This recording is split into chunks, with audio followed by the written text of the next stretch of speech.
Immediately, though everything else remained as before, dim and dark, the shapes became terribly clear. He was able to see beneath their black wrappings. There were 5 tall figures, 2 standing on the lip of the dell, 3 advancing. In their white faces burned keen and merciless eyes. Under their mantles were long gray robes. Upon their gray hairs were helms of silver. In their haggard hands were swords of steel.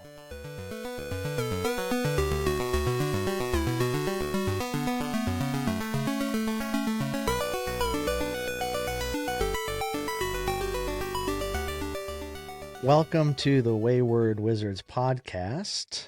Today we're reading Chapter 11, Book 1 of Fellowship of the Ring, A Knife in the Dark. Heck yeah. His name is Zach. His name's Logan. Yeah. A Knife in the Dark. This is a cool one. Oh, man. Let's freaking go. Like, it's so cool. Aragorn's like doing his thing. Out in the wild. It starts, I completely forgot. I mean, I just read this, but I like... Oh, the fire foes awake. I forgot about Fatty, man. Fatty. It's like a hero moment here. Fatty is just like pitching 105. Hell yeah. Fatty Bolger, baby. He's Fire foes awake. So good. So good. There was a brooding threat in the breathless night air. I underlined that sentence. There was a brooding threat in the breathless night air. That's some great prose right there. Open in the name of Mordor. Oh man, so good. I love how it says that, like, you know, he describes the figure clothed in black approaching the door, and then he draws his long blade, and it says there was a blow, soft but heavy, and the door shuddered. Like, he's not banging on it, but there's like one boom. Then he hits it another time and it falls in. It like bursts apart. Oh, yeah, that's right. Timbers burst and lock broken. The black figures passed swiftly in. At that moment, among the trees nearby, a horn rang out. It rent the night like a fire on a hilltop. Fatty Bolger had not been idle. Not Fatty. I love it. Couldn't be Fatty. Yeah. Oh, I just love, like, you know, we get so many like little things here. Like, in the horn call of Buckland capitalized. This is like a Helm's Deep moment. This is like the Bucklanders, you know, they're blowing their horn and they're running. I love that it talks about how, like, it hadn't happened since the time that the Brandywine froze over and the wolves crossed. In 100 years, it hadn't been blown. That's so cool. I think they should blow it occasionally just to make sure everything's cool. Like a fire alarm. I was a little worried. Like the tornado. Like when I was a kid in South Dakota, once a month during the summertime, the tornado sirens would go off. You know, right? And that was to make sure that the things worked, because you know, if there's a tornado, so I think they should probably be blowing it more often. However, it's pretty cool. I think it's like a Helm's Deep moment. The horn call of Buckland. I mean, it's like amazing. And that activity, it really, I mean, it works. Like the Black Riders flee, you know? They say, let the little people blow. Sauron will deal with them later. Yeah. Well, I mean, that never happens, but it's fine. This is an example of something that we've cited a few times, which is Tolkien drastically changing the direction of the story, but falling in love with dialogue and keeping the dialogue exactly as it is, just putting it in the mouth of a different person. So in earlier drafts of this chapter, the fire foes awake. Do you want to take a guess who calls the Bucklanders with fire foes awake? You want to take a wild guess? I have no idea. It's somebody we already know. I don't know. Fire foes awake. Maybe Tom Bombadil. No. Oh. Gandalf. Oh, I did say Gandalf. I was right. Oh, did you say Gandalf earlier? Yeah, I just said it quietly because I was embarrassed. It was Gandalf. He That sounds like something he would say, actually. He musters the Bucklanders, fire foes awake. And it just like didn't match later with the direction of like, Gandalf just recently being, out of Isengard. It feels like a Gandalfian, there's like a mood to it. Yeah. It's got the same kind of mood as like ride now, ride to Red Dawn and death, like it's got that kind of like ancientry feeling to it of fire foes awake. But it's interesting because like there's not a fire.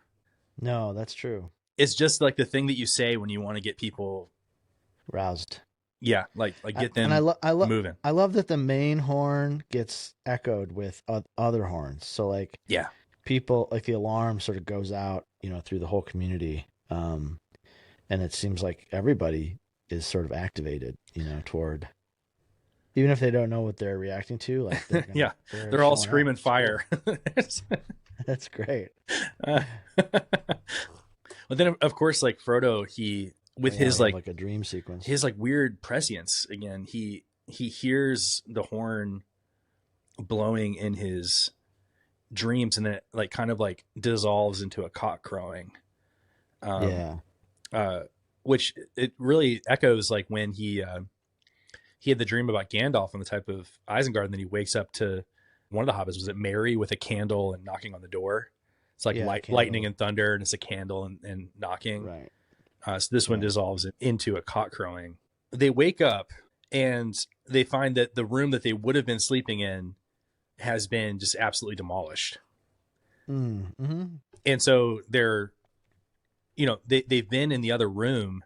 Like, did they not hear all this happening? Well, it says that Butterbur slept through it. Well, it says he hardly closed his eyes all night. So he said, but he never heard a sound. The windows had been forced open and were swinging, and the curtains were flapping. The beds were tossed about, and the bolsters slashed and flung upon the floor. The brown mat was torn to pieces. That's like so violent. It's just interesting that neither the hobbits nor Butterbur like heard all this going on. So it's kind of adds to the creepiness of it. So I think we take that to mean Butterbur fell asleep. Yeah. Because that's how he rolls. He's not the kind of guy who can stay up all night. No. Not without, like a Lord of the Rings podcast to listen to. And then the hobbits, I mean, of course they slept through the night too, but Strider didn't hear anything either. So that's weird. So are the Black Riders, are they really capable of doing this very quietly? I get the sense, they're like these like ghostly figures who can kind of just like come in without a sound and slash everything up. I noticed in this chapter how much they sort of, at certain points, they take on sort of menacing physical powers, like being able to slam a door open, like break the lock of a door. That's a great point. Just by hitting it a couple times.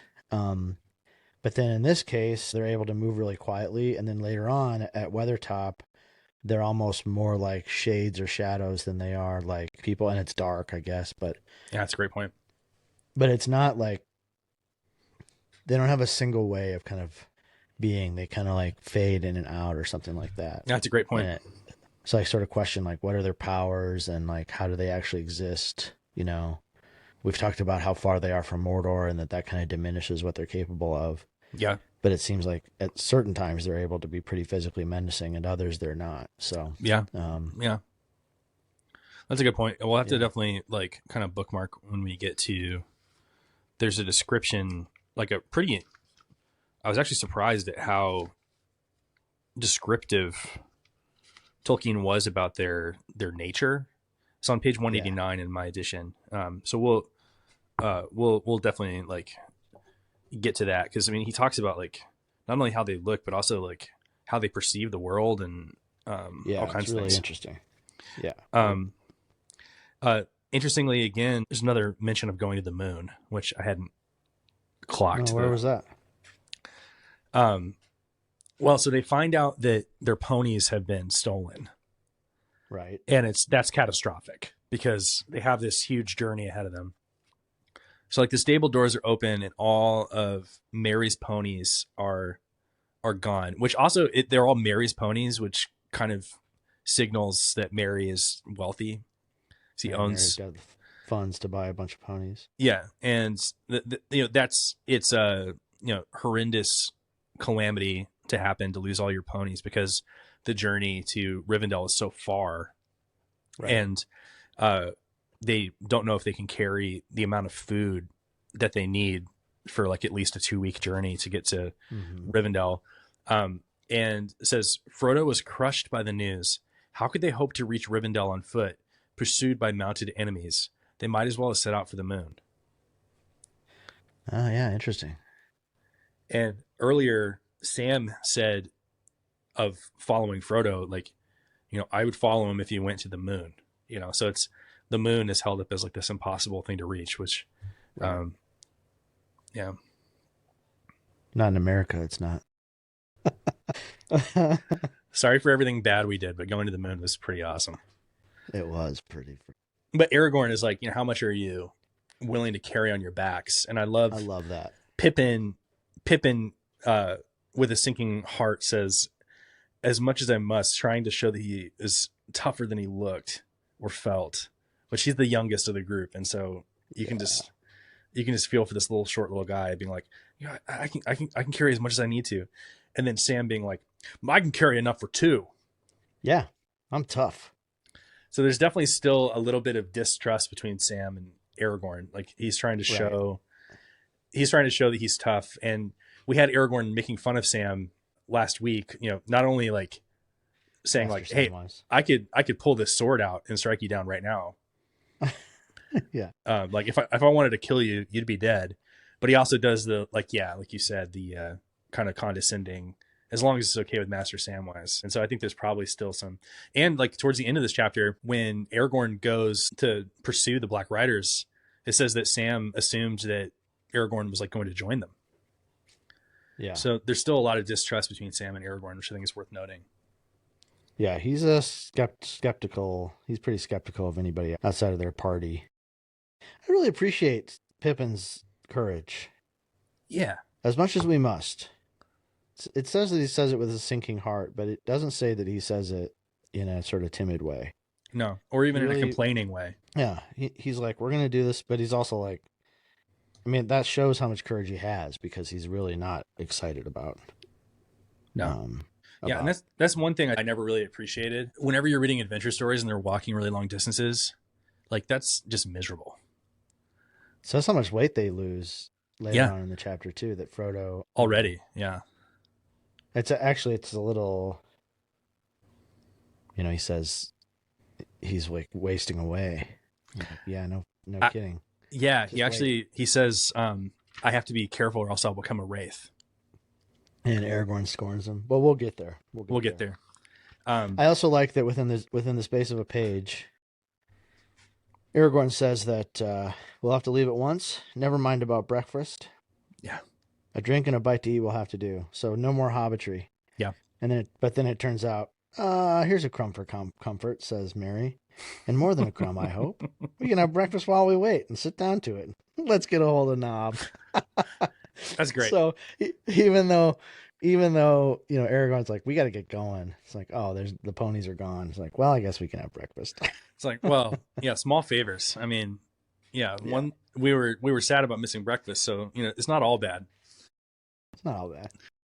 But yeah, they had planned on leaving right away. That gets dashed when the ponies are there. And I think it's interesting that Aragorn says, we might as well have blown a horn to announce our departure, which we just had a horn blowing from Fatty and the horn of Buckland. Well, I guess Fatty's probably not blowing the horn. He's probably just... it says that he gets to the nearest house more than a mile away, collapsed on the doorstep, and all he says is, "No, no, no," he was crying. "No, not me. I haven't got it." It was some time before anyone could make out what he was babbling about. At last, they got the idea that enemies were in Buckland, some strange invasion from the old forest. And that's what triggers blowing the horn. He's pretty smart. He leaves, even though he's terrified. Right. He leaves kind of out the back window as soon as he can. Yeah. Yeah. And he runs a mile, so I guess he can't be that fat. Like he sprints a mile. Sometimes big boys can move if they have to. we're definitely not speaking from experience. I have in my notes here, right next to, we might as well have blown a horn to announce our departure, I have compared to Boromir. Do you remember the last time we read this together, how when they set off from Rivendell as the company of 9, that Boromir blows a horn? Yeah, he blows the horn of Gondor. Is that right? That's right. And everybody's like, what are you doing? Like, and he's like, oh, I never start a journey without blowing a horn. And Aragorn is like, all right, we're supposed to be like incognito here, and you're blowing a horn. Not exactly stealthy. But I think it's interesting here. You have like a little bit of a foreshadowing of that. Aragorn's like, the worst thing we could do to start this journey is to blow a horn. Is blow a horn. Yeah, that's interesting. No, I didn't notice that before, for sure. But this leaving ends up being a lot more momentous than, they were kind of going to sneak out the door in the first thing in the first light of morning, and instead it turns into this whole thing. I mean, they have to negotiate buying the pony from Bill Fernie. Bill Fernie, who's a scum of the earth. Yeah, he's a scummy guy. He's not a total scumbag. I mean, and like he's been cavorting with the enemy. The half goblin guy is in his house. Apparently, he kind of peeks his head through the window. And I think we should talk more about that too. About the squint-eyed southerner. Yeah, I mean, is that a little bit of racism on Tolkien's part? I think like if Tolkien was writing this in the modern time, he would get a lot of pushback for using the word squint-eyed in a derogatory way. I mean, it could also just mean like a guy who's kind of got like a nasty look on his face, kind of a scowl. Scowl. Like he's just got a scowly face, but it sort of borders on like a little bit of Orientalism or something. Yeah, and I mean, there's lots of things that we could get into. I mean, he also like uses the word swarthy to describe people who are, the orcs are described as dark skinned. So it's definitely. I mean, there's some things that are kind of unsettling about it. I mean, I think the big takeaway for me on this reading is just like, what does it mean to be a half goblin? Does he look half goblin, or he is half goblin? That's my question. I think the implication is that he is literally a melding of two species. He's maybe like a proto Uruk-hai. He's part of that breeding program that leads to the Uruk-hai. I think that's definitely like the implication is that the bad guys are messing around with creating new species of bad guy. Whether it's trolls that are able to walk in the sunshine, or if it's Uruk-hai who are like orcs that are able to be out in the full sunlight without being harmed by it.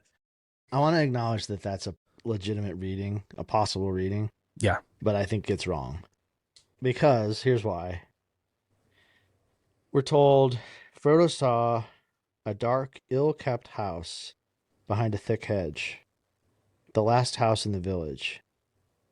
In one of the windows, he caught a glimpse of a sallow face with sly, slanting eyes. We already talked about that. But it vanished at once. Quote, so that's where that southerner is hiding, he thought. He looks more than half like a goblin. Has Frodo ever seen a goblin? Oh, that's a good point. He has heard descriptions of goblins from Bilbo. Yeah. And I think this guy is like, you can tell that he's less than trustworthy, right? He's there to do the hobbits harm. He's the implication is that he's an agent of, Sauron or something. That he's giving information to the Black Riders, yeah. And he's working with like the meanest guy in town, Bill Fernie. Yep. But I don't know if he's I don't know if he's actually a half goblin. I sort of, the reason I am trying to read it this way is because I kind of love the idea that he's a half goblin, and like I really like that reading, that he's been twisted in some way, or there's some kind of messed up like breeding, Mordor breeding project or whatever. Yeah. And obviously, like, we do get that with Sauron, so it's not outside of the realm of possibility. I just don't know if I trust Frodo in this moment to like clock somebody as a half goblin. The way that I've come to read it is that he is at least in league with Mordor, but it's the first indication that we get that there's some strange like breeding program that the enemy is participating in. That I can see it. It's like a kind of a throwaway, like, oh, he looks half like a goblin, and then we find out later that there are half goblin, half men. So it's at least a foreshadowing of that this is something that happens. But I mean, I think that the main thing to know is that he is definitely, giving information to the Black Riders, and Bill Fernie is like in league with this person. So like Bill Fernie is like, he's not directly in league with the enemy, but he's okay with, working with people who are. Yeah, he's a nasty dude, and he's involved with some pretty nasty guys. I mean, who have evil intentions for Frodo. I kind of love the idea. I never thought of this before, but I love the idea that like the Black Riders are there representing Sauron, and this guy, if he is some kind of hybrid, whatever, orc, human person, that he's there representing Saruman. Interesting. And there's actually like even another party involved, even at this point. I don't think that's actually like, that's a pretty big leap. I think it's not like indicated in the text, but yeah. But if we then think about the Uruk-hai, like maybe it is, and it makes it that much more complicated and sort of political in a way that's kind of satisfying, I think. But. Yeah, that's interesting. I mean, there's definitely like just like hints and indications that there's things that are coming. But yeah, Bill Fernie, what a piece of crap Bill Fernie is. Not a good dude. Charges them way too much money for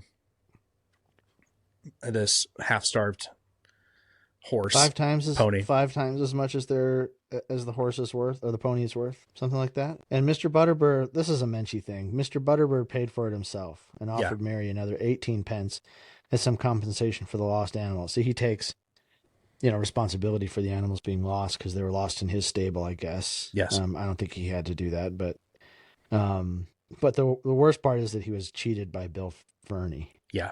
Yeah. He just didn't like that he paid, like exponentially marked up rate. But I also love that Tolkien just like takes the time to like assure the reader that. Yeah. If you were worried about the ponies, Mary's ponies had escaped together. Yeah. And they've kind of they're a little bit magical now because they hung out with Bombadil and Lumpkin. Yeah. With Fatty Lumpkin. And so they get back to the Downs in search of Fatty Lumpkin. Fatty Lumpkin is like, like the wizard of ponydom. And then Tom hears the news about what happened at Bree, and he sends them back to Mr. Butterbur. They had to work harder in Bree, but Rob treated them well. Yeah. So on the whole, they were lucky. And I love this. They missed a dark and dangerous journey, but they never got to go to Rivendell. Yeah. So like even a horse would love to go to Rivendell. Yeah. It's that kind of amazing of a place. Yeah. Bill Fernie, or not Bill Fernie, Bill the Pony. Wait, we haven't talked about the fact that Bill the Pony has the exact same name as Bill Fernie. Which does he get a name in this chapter? I don't think he does yet. We'll have to just mark, like, at what point does the pony they got from Bill Fernie become Bill the Pony? I think it says explicitly that Sam named him. So I guess the question is, did Sam name the pony after Bill Fernie? Yeah, is that as creative as Sam gets? I don't know. And I think we talked about the fact that Sam's full name is Samwise, which basically means like dumbass. Thick skull. Yeah, he's dim-witted. He's dimwit, yeah. Or he's wise about things that are like earthy, like gardening, but he's not a super intelligent guy. Yeah, he's definitely not worldly. He's not like in an ivory tower somewhere. He's simple. He's a simple guy. He's a simple guy, even though he's a poet. He's learned his letters, meaning no harm now. He's a pretty complex character. And he's one of the main authors of the book that we're reading, according to the world within the text. So he's not that big of a dummy. But yeah, it's a funny thing. I never clocked until I texted you about it a couple nights ago. I was like, wait a minute. The pony's name is Bill, And the Yeah. person that he came from is named Bill. And it's the worst person you could name it the horse after, the pony after. Yeah. You know, I mean, name it after anyone else. You know, That's really funny. Yeah. So Bill Jr., the pony, is, haggard and underfed and sickly looking, but he already loves his turn of fate because he's now with Sam, his true soulmate. Yeah, he gets away from Bill Fernie, and it says he already looked less dejected, as if it approved of the changes in its fortunes. Yeah. And then we have Sam chewing an apple, which I kind of think of ponies as eating apples, and so like again we sort of have Sam kind of like, he's like a dog, he's like a pony, he's a beast of burden, he's like, literally. He's a beast of burden. He's like willing to carry 2 packs when everybody else has one. And what does he say? A pipe for sitting and an apple for walking? Yeah, a pipe for sitting, he said. Or apples for walking and a pipe for sitting, he said. But I reckon I'll miss them both before long. And then Bill Fernie's there to, as they're in this kind of parade out of town with, King Aragorn in the lead. We have Bill Fernie. He calls Strider morning Longshanks, he said. Off early. Found some friends at last. Strider doesn't say anything. Of course not. He's too dignified to give that as then a response. Fernie calls Strider stick it not. That's stick it not Strider, that is. What is that? I don't know. Like maybe like stick it not, like you don't, like you're flighty, you don't stay in one place. Oh, yeah, that makes sense. I never caught that he calls him stick it not, though. That's interesting. It's sort of saying he's like undependable or something like that, maybe. Exactly. He says, though I've heard other names not so pretty. And he goes, and you, Sammy, don't go ill-treating my poor old pony. And he spits. This is my favorite word, Sam. Sam doesn't take any guff from anybody. It doesn't matter if it's Strider or Bill Fernie. Yeah. And you, Fernie, he said, put your ugly face out of sight or it'll get hurt. With a sudden flick, quick as lightning, an apple left his hand and hit Bill square on the nose. And we heard that detail earlier that hobbits are really good with a rock. Like they can take down... They don't carry swords. They don't carry bows. They can kind of take down game with a rock, like if they needed to. Yeah. It's one of their like magical qualities is that they're able to hide really good. They're able to walk really quietly, and they're able to throw rocks. And they got a mean fastball. Their XP for rock throwing is like, through the plus 5. Yeah. Waste of a good apple, said Sam. Fernie had it coming though. I just loved it. I love the idea that, Sam literally gives Fernie a bloody nose here. Sam, a little bit of an assault right before the beginning of their journey. Only takes, let's see, 1, 2, 3, 4, 5 and the top of a page to get out of Buckland. Oh, the irony of them, saying they wanted to leave quickly, and then just they get delayed, and then they cause all this ruckus, and then they have to go find all the horses are gone, which causes this big stir. And then before they leave, now they have all of the surrounding villages are coming to see them off. It's like exactly the opposite of what you wanted. But you mentioned briefly there, King Aragorn. Say more about that. Yeah, it says that Strider seemed to be held in awe by most of the Breelanders.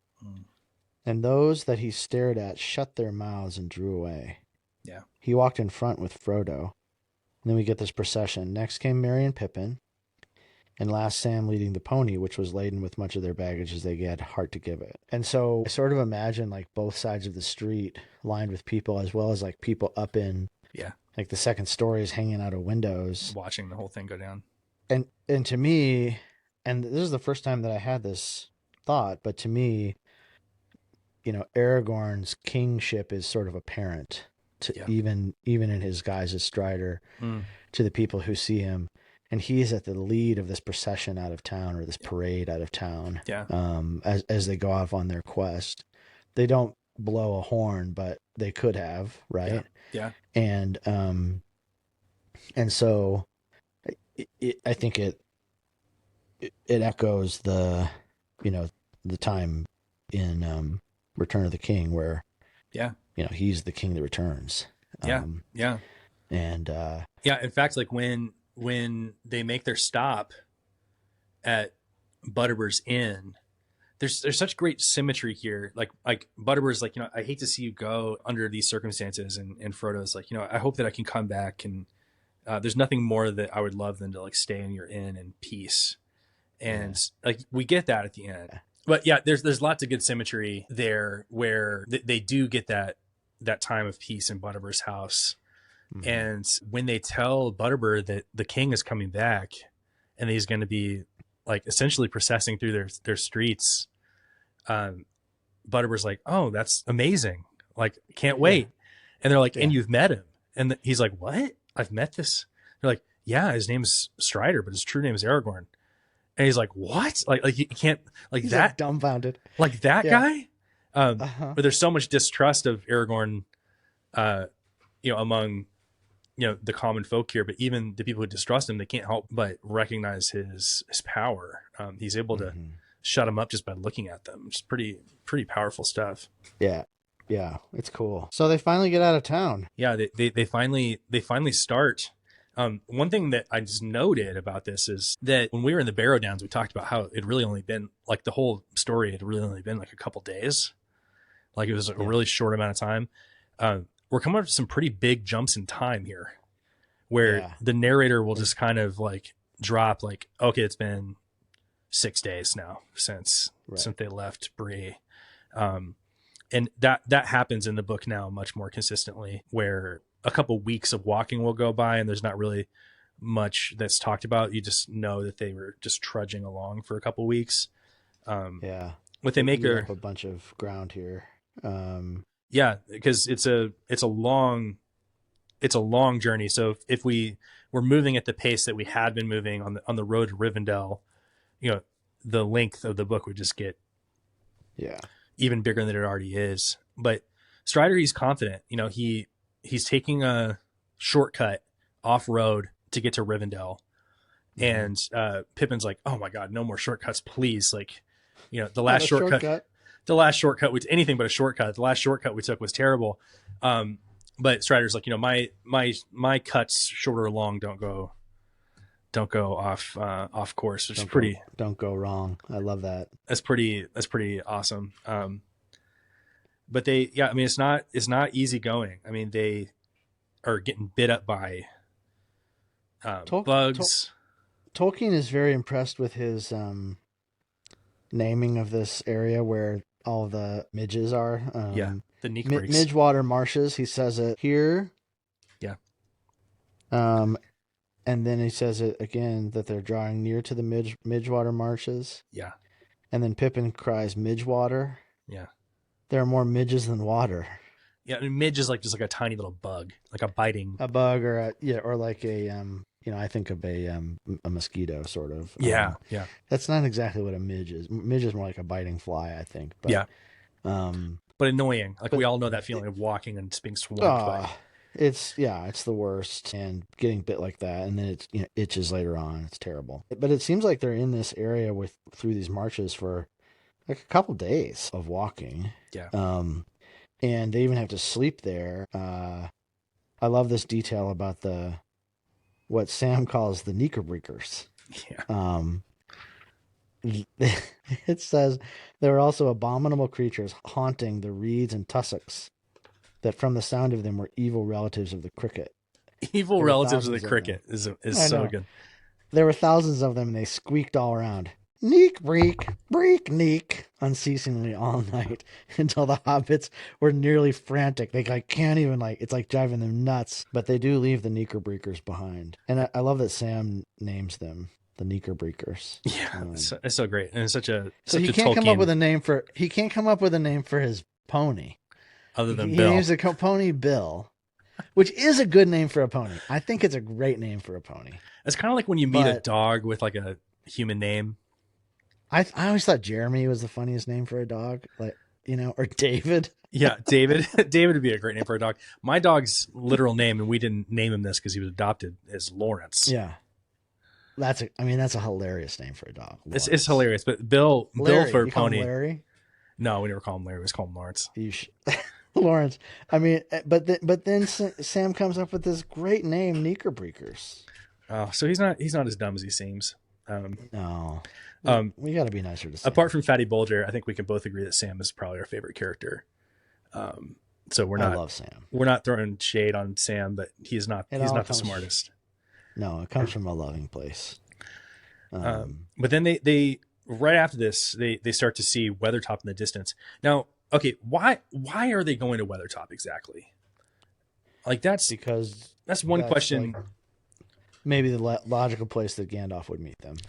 I just like that just seems less obvious to me. That I take it as like, you know, take it as true because Aragorn says it in the story, but you know, yeah, it's just like they haven't told Gandalf to meet them there. No. But I guess it's just really the only landmark between Rivendell and Bree. And so, and it's high up so they can kind of like see the surrounding area, but what exactly are they going to see? But I guess it's kind of just like the midpoint. And so they're like, this is really the only, like, this is a vast wilderness with nothing in it. So we're just going to go there and hope that we run into Gandalf, but they're able to see it before they get to it. And they see lightning off in the distance, which, you know, we later find out was Gandalf fighting the Nazgul. Yeah. So there's, you know, they're hoping to find Gandalf there. They see the lightning in the distance, and there's a little throwaway line here that says, not all the birds are to be trusted, and there are other spies more evil than they are. You know, so this is a vast wilderness and there's really nothing there, but they really can't even trust local fauna. I think it also gives some interest to the fox. Yeah. You know, who sees them, that there is a way in which animals are enchanted in some way. Not that they're magical, but there's like an enchantment in the story where animals have some agency or something that we typically don't think of them as having. Yeah. And that goes, you know, that goes to the ponies too, you know, to the pony who would be Bill, you know, kind of seeming to perk up that now he doesn't have to live with Bill Fernie and he's got a mission, you know, and that's kind of what he's made for. Yeah. And the fox having that thought, I don't think I would just dismiss that as like a, you know, flight of fancy on Tolkien's part. Like he actually believes that. Yeah. I think he believes that about his own world. Like I think he believes it about trees. Yeah. He when he walks and he sees a squirrel and there's a squirrel in his path, like that means something to Tolkien. Yeah. Yeah. And frankly, like outside of the West, particularly like in indigenous cultures, and I'm not trying to like draw a strong tie between Tolkien and like indigenous cultures, like understanding of the way that creation works, but there is an enchantment to the world. Yeah. And so this idea that like, yeah, there are some birds you can't trust because they work for Sauron, you know? Yeah. I like that. That's a cool detail. Yeah. They're in this wilderness that is dangerous. They don't have enough food. This is miserable. You know, I mean, they're getting bit. This sounds like the worst hike you can imagine. You're being pursued by enemies that are trying to kill you. Yeah. You're walking a distance that's like, it seems like it's not even a set distance. Like at one point they ask like Aragorn, like how far away it is. And he's like, nobody from Weathertop, right? Or from Bree, I guess. Once they get to Weathertop and they see the runes that Gandalf leaves, Merry says, how far is Rivendell? The world looked wild and wide from Weathertop. And Aragorn says, I don't know if the road has ever been measured in miles beyond the Forsaken Inn, which I don't know what the Forsaken Inn is. What is that? It must be the last inn between Bree and Rivendell. Not mentioned up to this point, as far as I know. Strange. Yeah. It says the Forsaken Inn is a day's journey east of Bree. Some say it is so far, and some say otherwise. It's a strange road, and folk are glad to reach their journey's end, whether the time is long or short. So basically saying he's like, it's a really long road, but it also seems like it's enchanted in some way that like, you know, Rivendell doesn't really want to be found. Yeah. And it's going to, so maybe it takes longer for others than it does for Strider. It takes Strider 2 weeks walking. Yeah. We get this great line that we mentioned earlier where, they're going through like this horrendous march, and it says Pippin declared that Frodo was looking twice the hobbit as he had been. And Frodo said, very odd, considering that there is actually a good deal less of me. I hope the thinning process will not go indefinitely, or I shall become a wraith. Mm-hmm. And by the end of this chapter, that's going to be a real possibility. Absolutely. Great little bit of foreshadowing there. And Aragorn snaps at him and tells him not to say that. And they're walking and they're taking these, it is miserable. They're taking these switchbacks. Yeah. And, Strider's doing ranger things to, stop their way being tracked by others. And so it's probably taking even longer than it would to get to Weathertop. And when they finally do get there, only a few of them actually go up. Yeah, it's just the top of Weathertop. It's just Merry, Frodo, and Aragorn. And actually, before we even get there, we have all these details about what is Weathertop, Yeah. And what are these? Because the hobbits think it looks like barrows. Yeah. And Aragorn says, no, they aren't barrows, and there's no barrow on Weathertop, but this was a place where the men of the West had a fortress. Yeah. And they defended the hills here against the evil that came out of Angmar. Yeah. So it's made by the same people who are buried in the Downs. Yeah. In the Downs. But it was, a fortress built by these people from Numenor who had this northern kingdom. And they called it Amansul. Amansul. Which I don't know. I didn't look up what that actually means, but it was burned. And this is so Tolkien. It was burned and broken, and nothing remains of it now but a tumbled ring. Yeah, like a rough crown on the old hill's head. Yeah, very similar to the Barrow Downs descriptions. Yeah, he says, yet once it was tall and fair, and that's like the most Tolkien thing. Yeah. It used to be tall and fair, now it's fallen into, ruin. Fading, disrepair, death, Yeah. And I was told that once Elendil stood there watching for the coming of Gil-galad out of the west. Yeah. In the days of the last alliance. And again, it's like one of those details where you're like, what? Yeah. What is that? You know? Yeah. It's this world that's been lived in, for thousands of years. It didn't just get created out of thin air.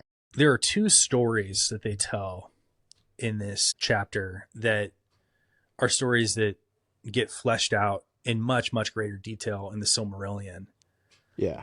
But you have the story of Gil-galad and Elendil, and they even mention the lay of Gil-galad that Sam is able to recite lines from that he was taught by Bilbo when he was learning how to read.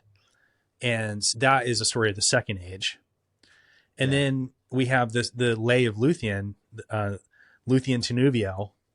It's a story of Beren and Luthien, which is a story from the First Age.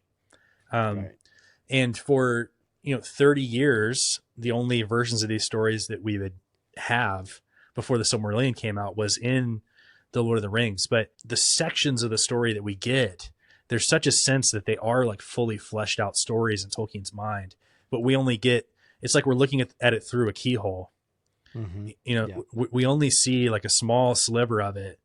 One of the best descriptions of this that came from Tolkien himself was that what he was trying to do with his stories was that, you were like out on the ocean in a ship and you could see an island off in the distance. And you knew that if you diverted your ship, you could, land on the shore and you could go and walk around in the mountains and, see everything there is to see about it. But we just don't have time. Like we have a place to go. So we're on the ship and we're going. So we only get to like see it from a distance. But yeah, that kind of misty. But it is true that if we turn course and land on the shores of what will be the Silmarillion later, we are able to get out and explore. And, these stories are really important. And we get just like a really quick thing of like, Gil-galad was the king who was the king of the elves, the last like important king of the free elves. And he worked with this great king of Numenor who would found the kingdoms of Gondor and Arnor. And they fought Sauron together. And that's how Sauron got thrown down in the first place, was because of these people. And it's Aragorn's great back a million generations grandfather, and that's why he has this broken sword. Like he's carrying the sword on him. Right. They're talking about it like it's ancient history, but that sword that did the deed is like in their presence with Strider. And then the story of Beren and Luthien, which he tells to give the hobbits hope while they're just like waiting to figure out if the Nazgul are going to come and like shank them in their sleep. That's the story of the first age, which is like long before like Gil-galad and Elendil. And that's the story about a mortal man who marries a elf maiden who's the most beautiful, just most stunning, just hot, just so hot. Yeah, she's like the most beautiful woman in the world, basically. Yeah, and this guy, they fall in love, and her father, when they say like, "Hey, we're gonna get married," he's like, "No. Like, you know, you're a timeless, ageless, immortal being. Like, this person is not good enough for you." He says the only way, this is human being, this grubby human who just like barely survived like, you know, a war that is also just like barely mentioned in the story, but you know, he finds his way into this hidden kingdom even though he's not supposed to be there at all.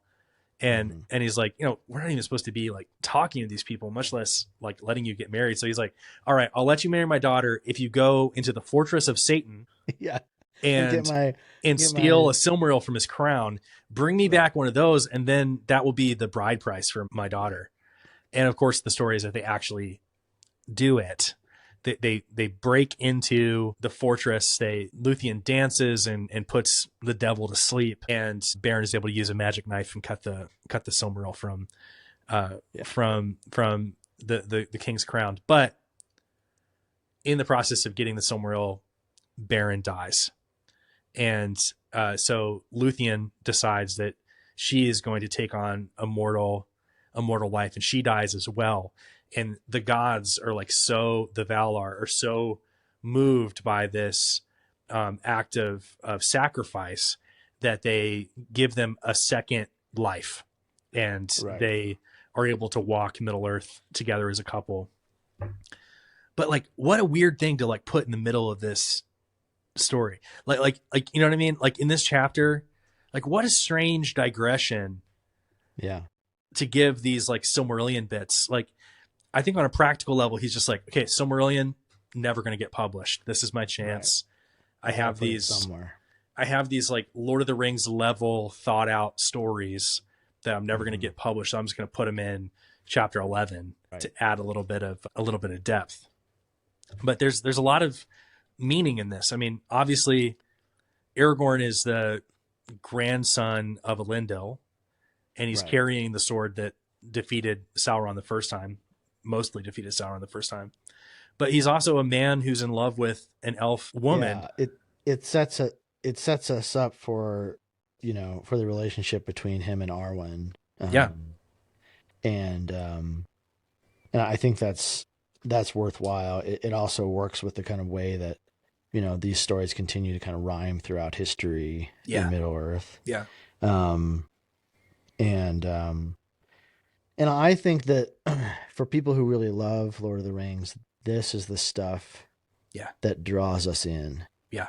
I think the Barrow Downs do that. I think Weathertop, you know, this idea that there's this fortress that, you know, kind of played a pivotal role in fighting against something called Angmar, you know, and you're like, that's the stuff that I can really remember clearly on my first read through, where I was like, I got to know more about this. Yeah. And even if you don't go and read the Silmarillion or, you know, start to like, you know, dig into the appendices or whatever, it still draws you in a way.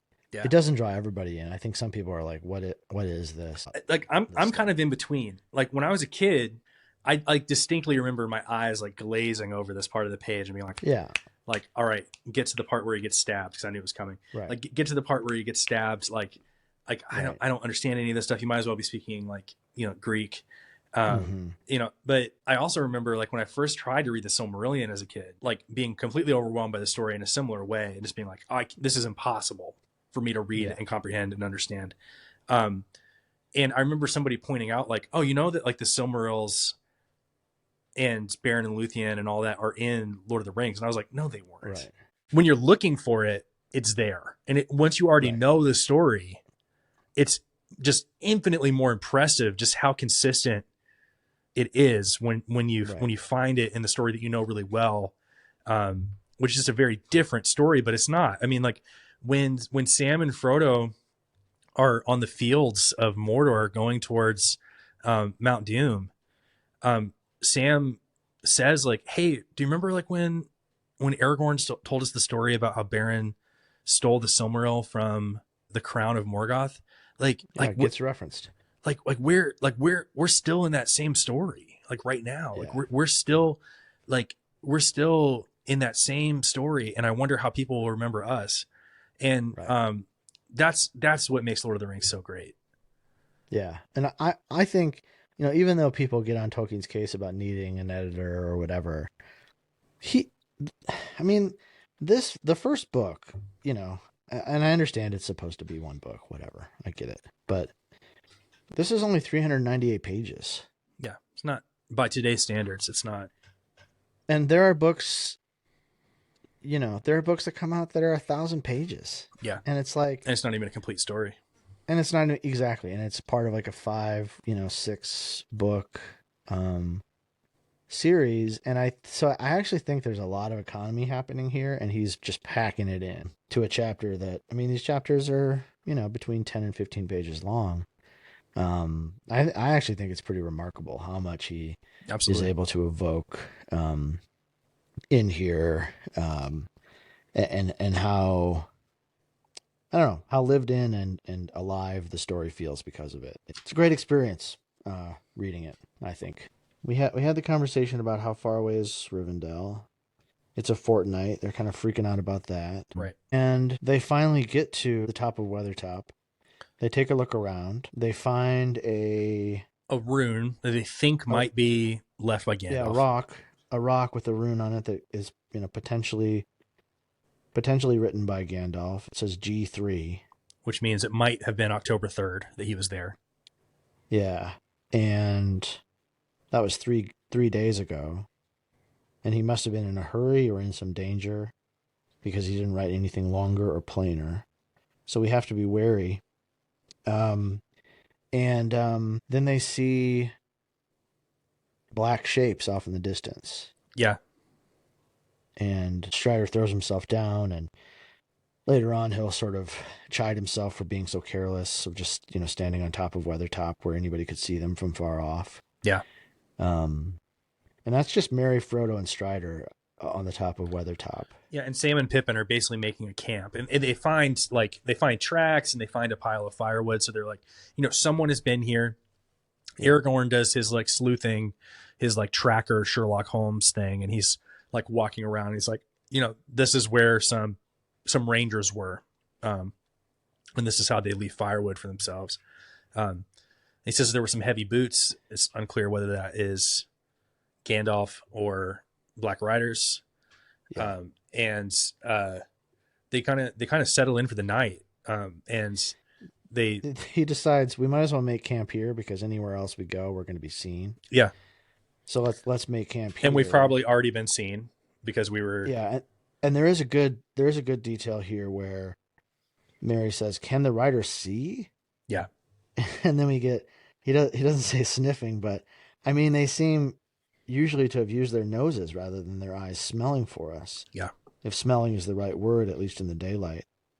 But you made us lay down flat. And, you know, again, Strider says I was careless, but he says it was a mistake for us to stand up there for so long because the black horses can see. So obviously the horses and the riders can communicate somehow. Yeah. And the riders use men and other creatures as spies, as we found at Bree. They don't see in the world of light as we do, but it says that the living cast shadows into their minds, which only the noon sun destroys. And in the dark, they perceive many signs and forms that are hidden from us.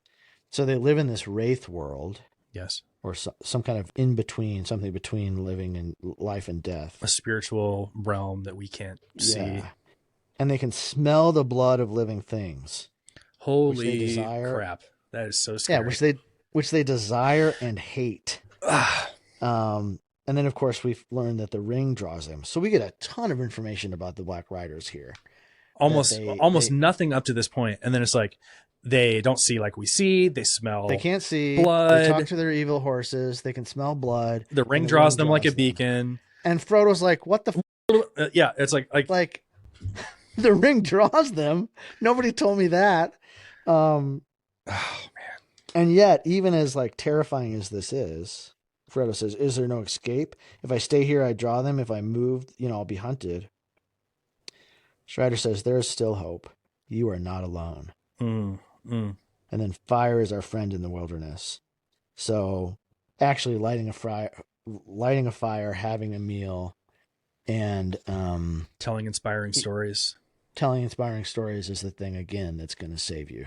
Yeah. So light a fire with your friends. This is like advice for your life, right? Yeah. Yeah. Like, light a fire with your friends. That's where you're going to find hope. Tell each other stories that give you hope. I love this. Think with hope of the tables of Elrond's house. Yeah. Like, that's going to be great when we get there. Yeah. Yeah. And it is. It is great. And then Frodo tries to start telling the story of Gil-galad, the last of the great elf kings of Middle-earth. And Strider says, "No, I don't think we should tell that story here with the servants of the enemy at hand. You can hear it later, but let me tell you the story of Tinuviel." That goes on for many pages. I mean, it's a good chunk of a relatively short chapter. But yeah, I mean, we find out that Beren and Luthien, they defeat the evil of whom Sauron was just a servant, and that from them came Dior, and then from him came Elwing, and then from her came Earendel, who is the father of Elros and Elrond. And Elros was the first king of Numenor, and Elrond, of course, is the great elven lord.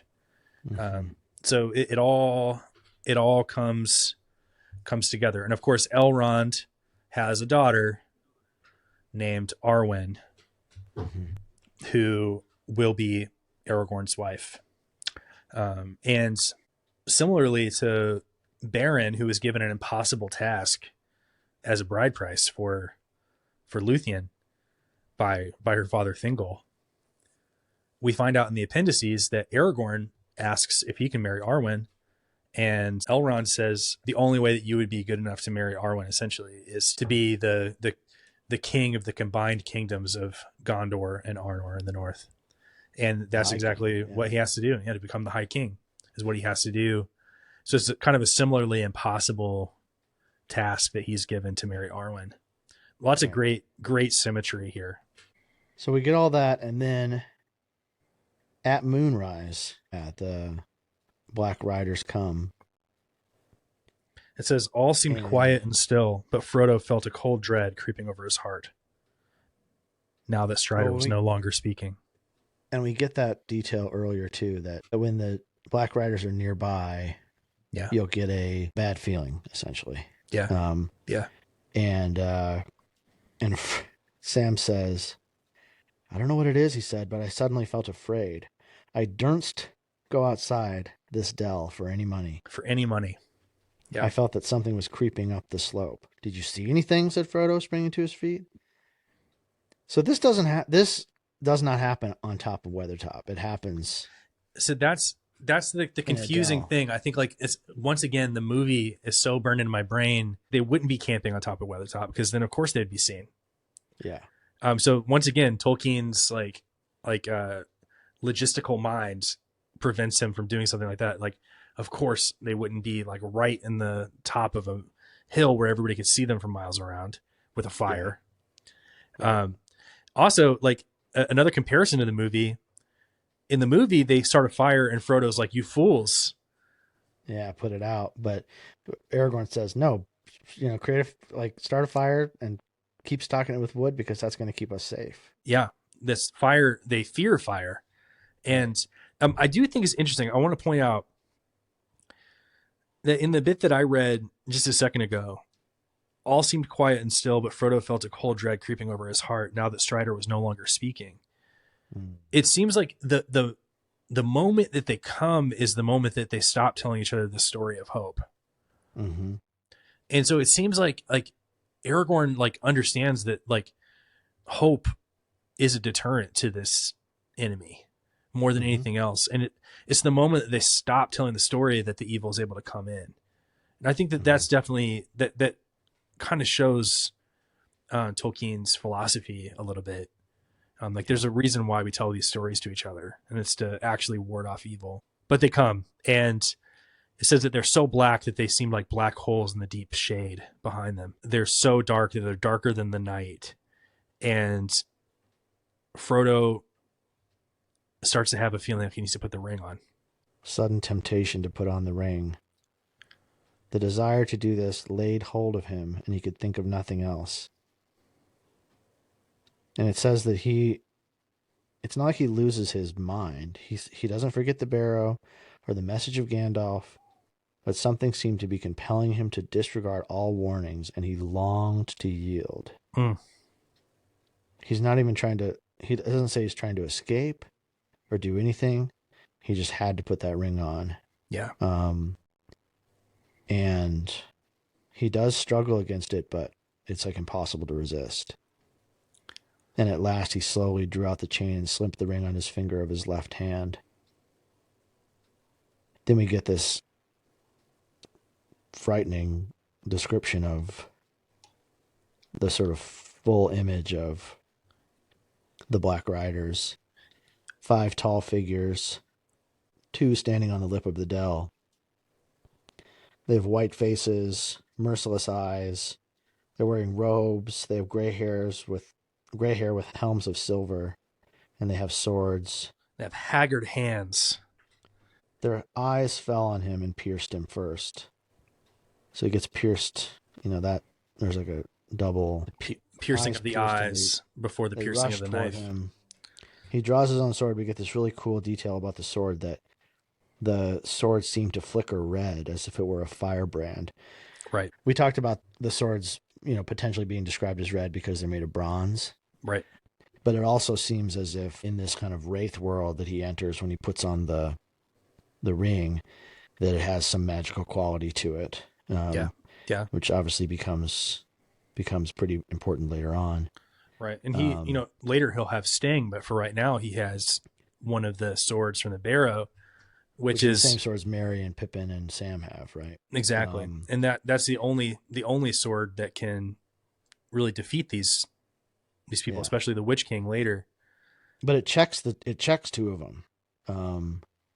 2 of them stop when they see the sword. Yeah. And the third was taller than the others. His hair was long and gleaming on his helm, and on his helm was a crown. In one hand he held a long sword, and in the other a knife. Both the knife and the hand that held it glowed with a pale light. And he springs forward and bears down on Frodo. And of course nobody can see Frodo at this point because he has the ring on. Right. So he really puts himself in a precarious position, because if someone can't see you, they can't defend you.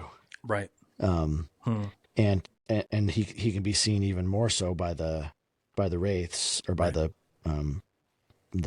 Black Riders. And then we have Frodo throw himself on the ground and cry aloud, "O Elbereth, Gilthonio." Yeah. Yeah. He speaks he a prayer to one of the Valar, the queen of the Valar, which, he doesn't understand, where this is like a, example of direct intervention, direct but subtle intervention. Inspiration even, right? Like, right. He's inspired to say this. And it says, a shrill cry hung out of the night when he struck the feet of the enemy, and he felt pain like a dart of poisoned ice pierce his left shoulder. So we're told that this tall figure has a sword in one hand and a knife in the other. And he's stabbed by this poisoned blade, and he swooned, but he sees Strider leaping out of the darkness with a flaming brand of wood in either hand. And with a last effort, Frodo drops his sword, takes the ring off, and closes his right hand tight upon it. we will talk more about this in the next chapter, but I think a question arises. If the Black Rider's goal was to kill Frodo, Yeah. Why didn't they just kill him? why didn't he use his sword? Yeah. And, just hack him in half. Yeah. Instead of just stabbing him once in the shoulder. Yeah.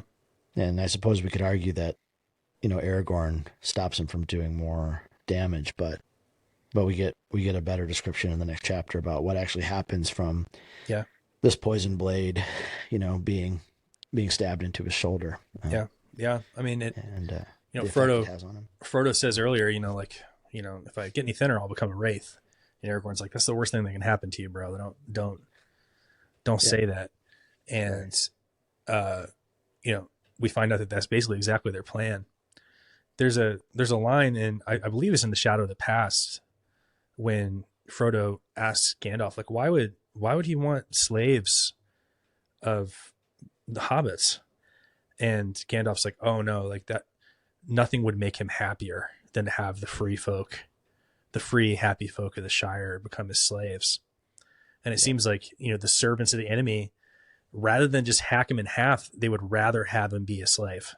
And I wonder, they're evil. Can the Nazgul even take the ring? That's a good question, because I know that Frodo, were he to claim the ring, and this is something that Tolkien messed around with in the drafts, and he talked about in the letters quite a bit, that if Frodo claims the ring, the Nazgul will at least pretend to listen to what he has to say, that he would have some sort of power over the Nazgul. So if he's wearing the ring, I wonder if they can kill him. That would be an interesting question. That's a good question. But I definitely imagine Frodo, if he becomes wraithified, sort of willingly going to Mordor, or, imagining himself, if he continues wearing the ring, imagining himself being able to somehow face down Sauron. That's Saruman's plan. I'm going to get the ring and then I can be in charge, right? Yeah. And so I wonder about that. But it becomes a pretty dire circumstance pretty quickly after he gets stabbed here. He really needs to make it to Rivendell as quickly as possible. Well, so that's the end of chapter 11. Been fun going through this chapter. As always, yes. It compared to the rest of the book, this chapter moves. Like compared to where, like think about it. We started in Bree and we ended with Frodo stabbed at Weathertop. Like that's, and we got a bunch of stuff about the nature of the wraiths. Right. We got a lot of stuff about the nature of the wraith world. We got a lot of information about what the world looks like when you have the ring on. We learn about Strider's motivations. We see the hobbits like show like true courage. Yeah. And we get in the same chapter, Fatty Lumpkin and Fatty Bolger. Wah. Fire, foes, awake. So I hope you join us next week when we dive into chapter 12, Flight to the Ford, the last chapter of book 1 of the Fellowship of the Ring. This is pretty momentous. We've made our way through the first book of 6. Awesome. So that's awesome. Yeah, we're gonna learn a lot more in the beginning of book 2, but yeah, we are in a breakneck pace to Rivendell from this point on. If you want to help us out, share this podcast with the Lord of the Rings friend in your life. Subscribe on all of the places that you listen to podcasts, Spotify, Apple Podcasts. Subscribe on YouTube. Go to waywardwizards.com for more info. If you have a correction or a thought, you could email us at info@waywardwizards.com, or you can reach out to us individually if you like one of us and not the other. So I'm Zach at waywardwizards.com and Logan is Logan at waywardwizards.com. But until next time, remember, apples are for walking, pipes are for sitting. We'll see you next week. See you next week.